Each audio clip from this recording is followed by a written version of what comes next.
Welcome to the Wellness in a Chaotic World podcast. I'm your host, Cheryl Davis. Before we dive in, I wanted to note that as a health and wellness coach, I can support you in making sustainable lifestyle changes, tuning into your own wisdom, and building habits that align with your values and vision for your well being.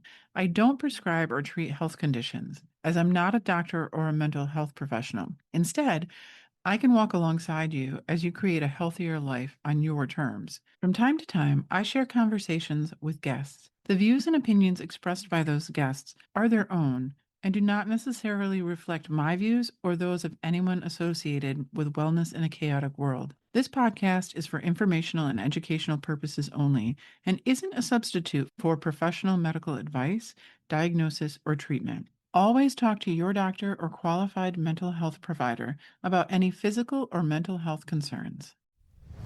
This is the Wellness in a Chaotic World podcast, a place where we're having conversations about what it really takes to live well in our unhealthy, chaotic world. I'm your host, Cheryl Davis. If you're beating yourself up over a bag of chips you ate in a stressed out frenzy, or you can't figure out how anyone manages to find the time to even think about wellness, you're in the right place. We talk about all of these things and more because, frankly, we don't talk to each other enough about what we're really up against every day. Let's change that right now. Hello, everyone, and welcome to Wellness in a Chaotic World. I'm your host, Cheryl Davis. This week, my guest is Hannah Mitchell. Hannah is the founder and CEO of Heart Health Coaches, a health and wellness coaching company with a focus on lifestyle medicine for cardiovascular health. She has dedicated her career in both conventional and lifestyle medicine to prevent, treat, and reverse heart disease. Hannah's coaching philosophy centers around simplicity, consistency, and moderation for optimal health and longevity.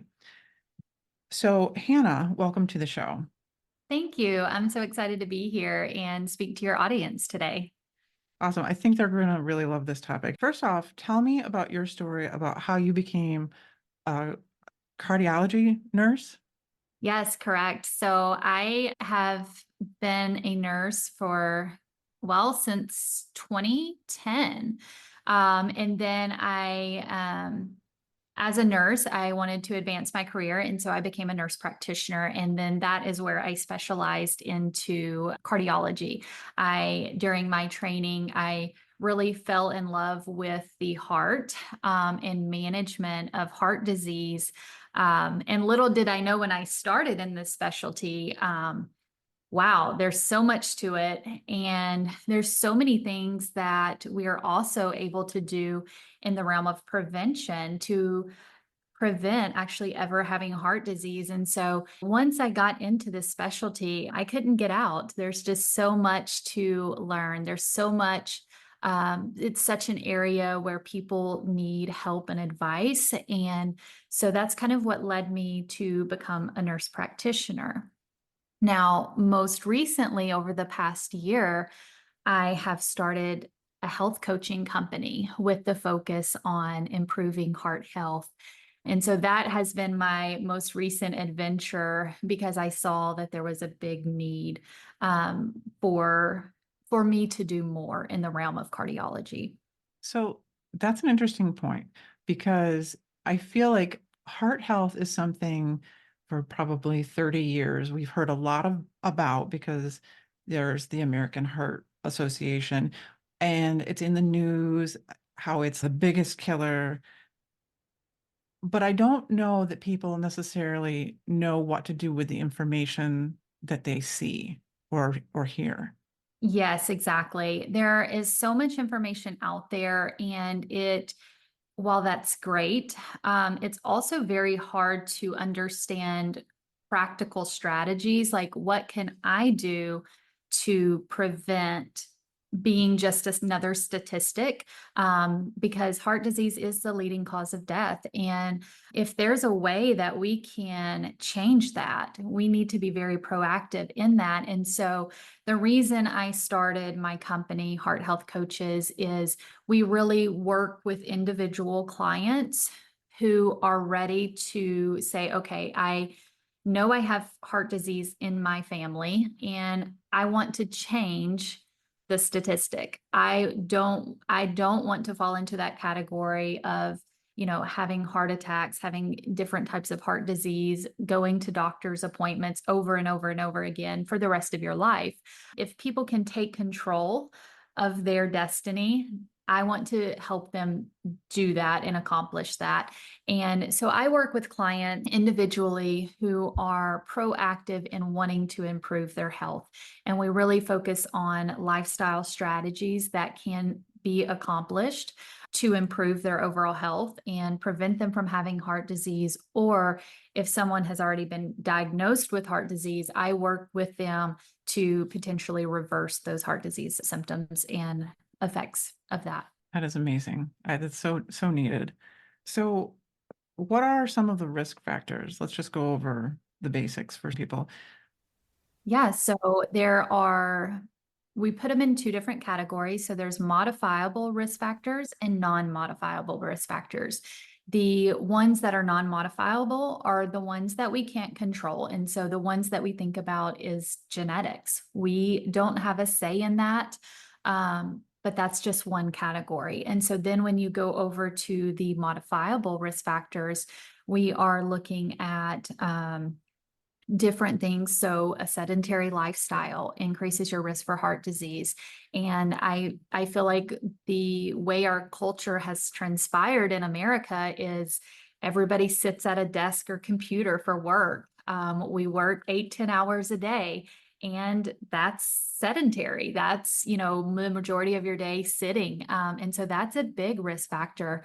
Other things are poor nutrition. So eating foods that are highly processed puts you at higher risk for overweight and obesity, which is a risk factor for heart disease.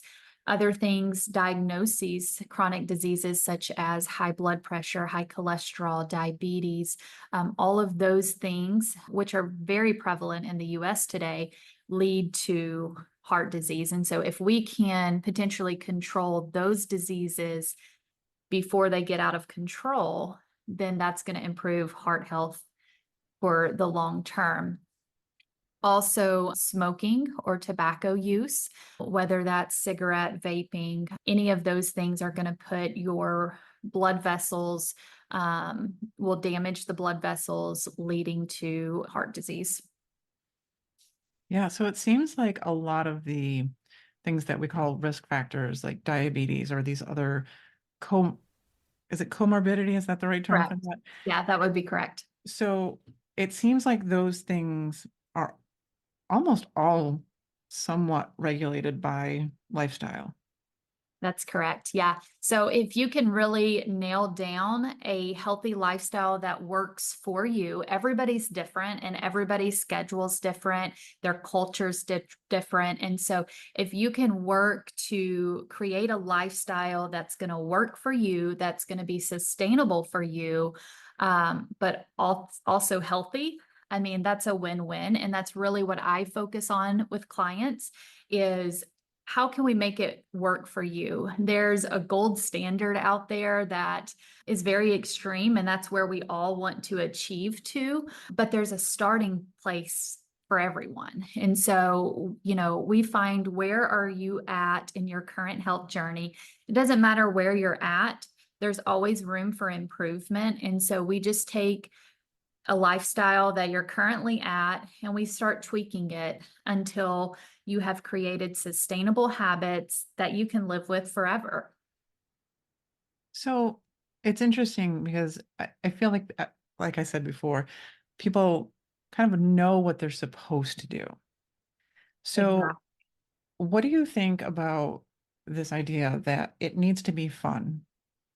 Absolutely. If you think of something as a chore, nobody wants to do chores. And I mean, you can't stick with something that you're not enjoying. And that kind of brings up the physical activity aspect of things. Some people have in their mind, oh, I need to do a specific exercise routine or regimen or something like that. they feel like they have to go to the gym, but maybe they hate going to the gym. And it's like, okay, well, if that is a torture for you to go to the gym, let's figure out how to do physical activity that's not in the gym that you can actually enjoy doing, something that you would look forward to doing every day. And that's where, enjoying what you do, having fun with it is very important because you shouldn't have to be miserable to be healthy. Agreed. I don't think it's, it doesn't work, you're going to drop it. If any kind of activity you really, really don't enjoy, it's just, you're never going to keep up with it. And that's what I find with clients is everybody's different. And so we have to create individual plans for people so that they are able to be consistent, because consistency is one of the big key pillars to actually making sustainable change. You've got to create something that you can be consistent with. Okay, so when you say consistency, it brings up a thing for me too, because in my mind, when I had some health challenges that I was going through, and this idea that I needed to be consistent, and if I fell off for a day or a week, that I was this failure, and it made it harder to pick those positive, healthy activities back up. Absolutely. Yes. I have been there. In my own health, I've been the same. Consistency has been hard. And I'm one of those people that if I feel like I haven't done something, if I haven't exercised in a few days or a week or whatever, I feel that I'm just a failure. And so the mindset that I had personally to change that was I started breaking down my health journey into 6 different categories. So for me, being consistent isn't that I'm always going to exercise. To me, consistency is how well am I doing in all the categories? So my categories is nutrition, physical activity, sleep, stress management, social interactions, and mindset. And so when you look at all 6 of those categories, and I score myself and I say, okay, so I haven't done as well with the physical activity category, but maybe I've done really good getting my 8 hours of sleep. I've gotten good quality sleep. Well, I'm doing that thing very good. And so when you kind of calculate where you're balancing in all those categories, more than likely you're doing better than you think. If you have taken time for yourself and you've had some self-care and your stress is really low, all of those things matter. And I think just staying consistent in your progress. We know you're going to have a bad day. We know you're going to have a bad week, and that's okay. The focus is that you continue to improve. And this is a lifelong journey. We are not going to be healthy tomorrow. It's not going to happen in one day. You have to look at it as a lifelong goal. And my lifelong goal is to become a healthier version of myself. Every year, I want to look at myself and say, I'm healthier today than I was a year ago. And that's my personal goal. Yeah, that's amazing. I think that works really well for a lot of people to make it this broader goal for themselves. It's easy to narrow down and be zoned in on just one aspect of health. And there's so much more to health than, just one narrow vision of health. Amazing. Um, okay, so those 6 different categories. Let's actually drill down into some of those. So you said nutrition. So what are some of the foods that are good for our heart health? So I like for people to start thinking about foods in a regards of, is it real food? Was it grown in the ground? Did it come from an animal source, or is it processed? Because I honestly think that our diets are so high in processed foods today that if we can start incorporating more and more foods that are actually real food, not made in a factory, that's going to make a huge difference for, not only our heart health, our gut health, our mental health. And so, the gold standard that you want to focus on is like a plant-based diet, but I know that for a lot of people, they're not quite there to eat only real food. So I encourage people to start incorporating more fruits and vegetables and whole grains into their diet and start cutting back on the things that come in a package or a can or something of that. So that's kind of the general broad overview. When we're specifically talking about heart disease and prevention of atherosclerotic disease, which is plaque buildup of arteries, you really want to decrease your foods that are high in saturated fats.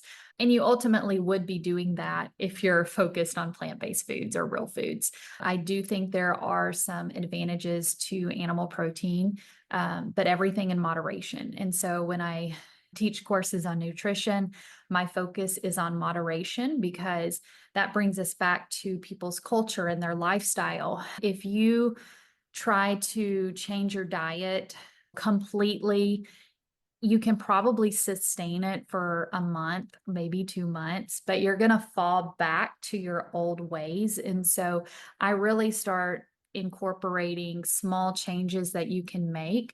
And, within the course of 6 months, my goal is that you look back and say, oh my God, I've like hardly eating any more processed foods, and they don't even realize that how much they've changed their diet and they're not getting some of those foods that they previously were. So I try to make nutrition changes very subtle. I've just seen too many times people say, "Oh, I'm going keto," or, I'm going to do something like that. And it's like, yeah, but I mean, if your culture is to eat lots of breads, like, I mean, how long can you do keto and avoid family activities, where it's full of breads or something? So it's really focusing on making those small adjustments, avoiding foods that are high in saturated fat, limiting your sodium intake.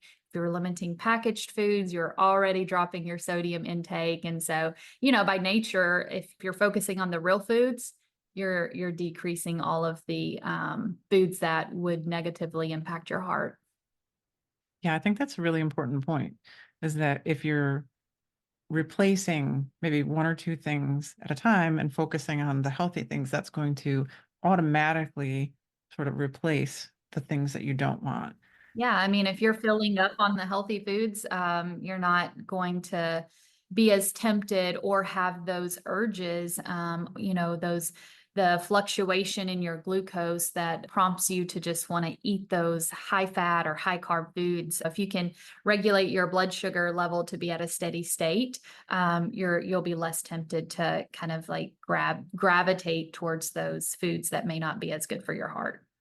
Yeah. So are there such things as healthy fats? Absolutely. Yes. So yes, as long as they're, plant or animal based, sure. Some of them, but like avocado, nuts, walnuts, those things have, healthy fats in them. Chia seeds, flax seeds, those are good sources of fat. There are fats in certain meats. It's higher fat in red meats. There are some advantages to having red meat in your diet, but again, that's one of those things that you want to keep in moderation, just because, if you are only eating and you're on the carnivore diet and you only eat steak for several months, that's going to be higher in some of the saturated fats that you want to not eat too much of.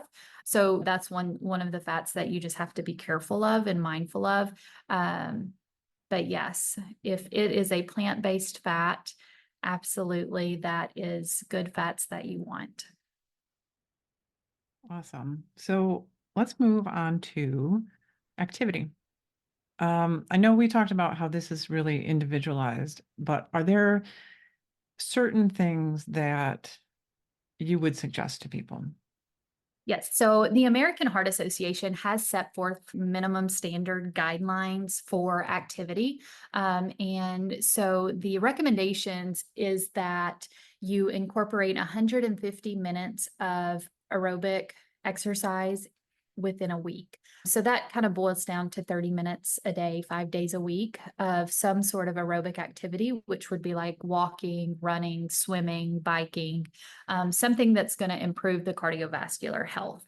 So that is kind of the goal that you want to get to as far as the minimum you need for health. And so some people are not there yet. Some people can maybe walk down their driveway and back, and that's all they can do at this point in their health journey, and that's okay. But that kind of gives you like a goal for you to start trying to reach to. They also recently started recommending that you incorporate strength training twice a week, because it is actually very important that you maintain muscle mass as you age. And so doing 2 days of strength training is kind of the minimum requirement for health. So strength training doesn't necessarily mean going to the gym and pumping iron, though, right? That could be, especially depending on where you're at, it could be something like yoga because that uses your Yes, body's correct. weight. Yeah. Yep. Okay. So you can do any sort of resistance type training, whether it's your body weight that you're doing those activities. And I think one of the great things about the technology today, and you can go on YouTube and type in resistant training workout videos without equipment, and you can follow along. So I feel like we do have an advantage to kind of have all of these things at our fingertips so that you can still be active. And so even, like you mentioned, yoga or different balance type activities are going to be extremely important to maintaining posture and balance, and muscle, of course. Yeah. Yeah, definitely. Okay. So you mentioned that another big category is stress management, and that seems very real to me. Yes. Oh my goodness. We live in such a fast-paced world, and I think that just heightens our stress. I know for myself, I try to accomplish way too many things in my 24-hour day, and that definitely adds to my stress levels for sure. But I think it's very important that we focus on stress management because everyone is dealing with some sort of stress in their life, and stress can, chronic stress can very much negatively impact your heart and heart function. It can lead to basically when you're under a lot of stress, it increases your adrenaline system. You're releasing all these adrenaline hormones that make your heart work harder. Your heart rate is higher, your heart's beating faster. And when you are sustaining a fast heart rate for long periods of time, it can affect the ability of the heart to function. And so a lot of times we don't think that deep about stress. We're like, oh, it's no big deal, but there's physiological changes that can happen to your body because of chronic stress. And so I think sometimes a lot of people want to put stress on the back burner and not really address the issues at hand.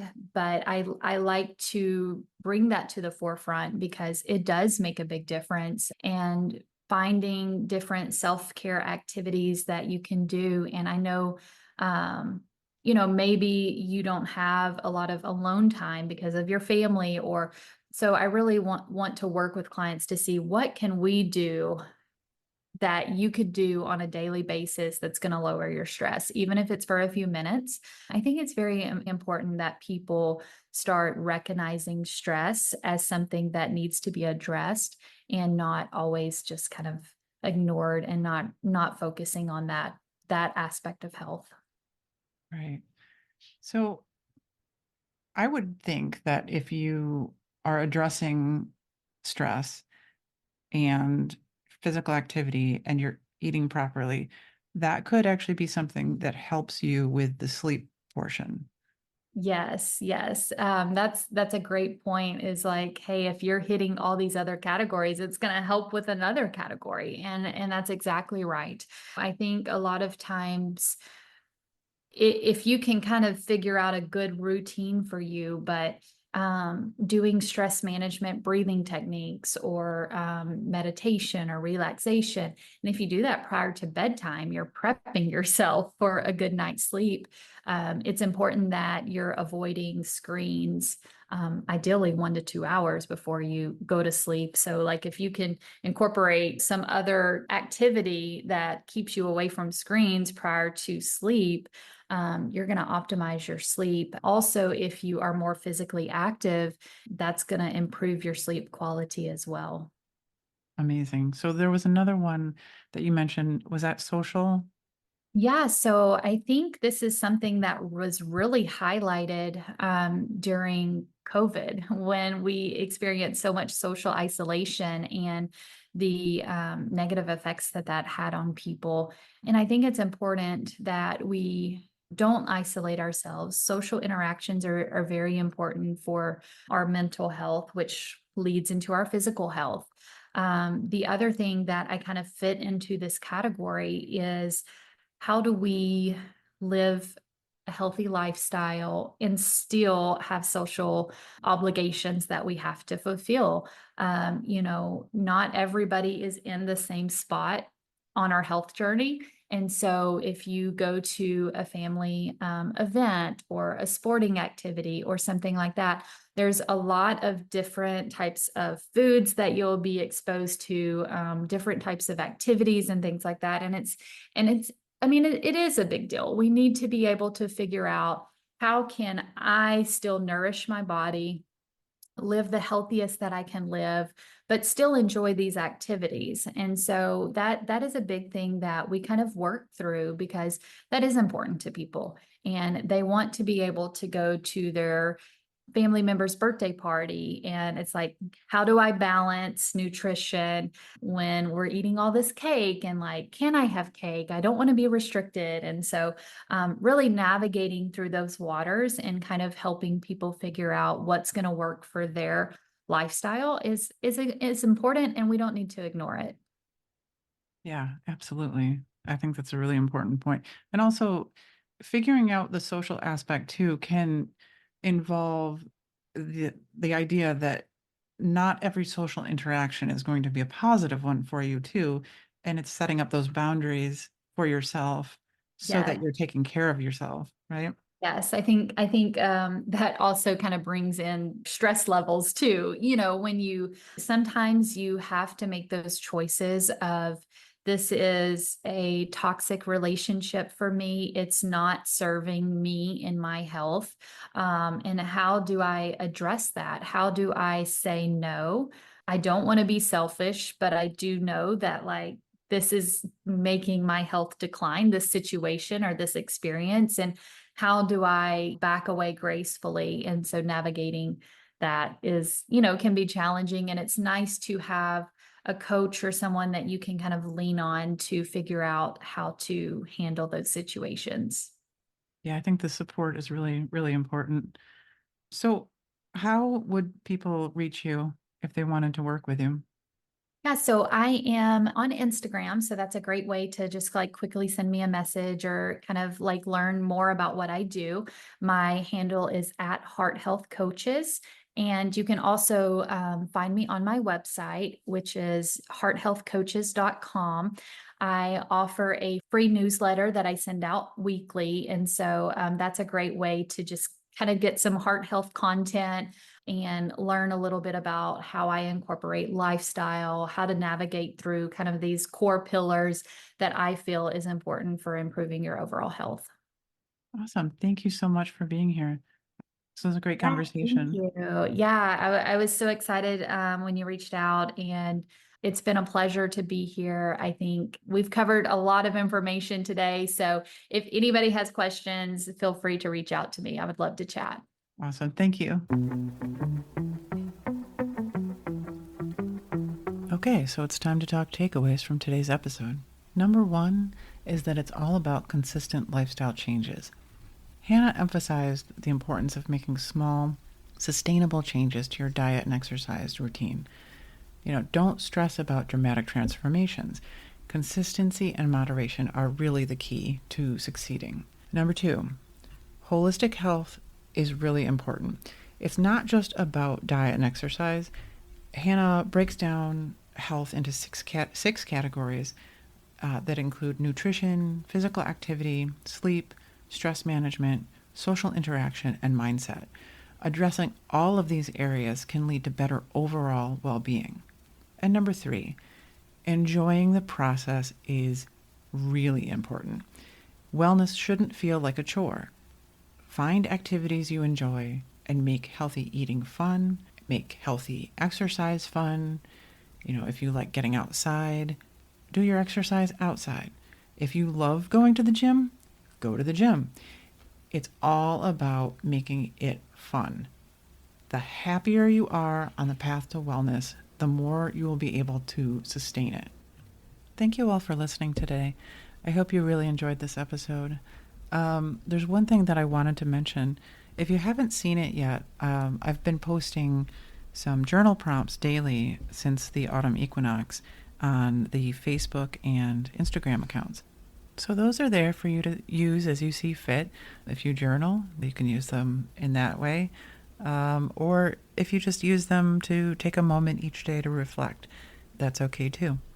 If you have any questions for the show or you'd like to be a guest, you can always email me at cheryl@wellnessinachaoticworld.com. And thanks again for being with us today. Until next time, I hope you have a happy, healthy week.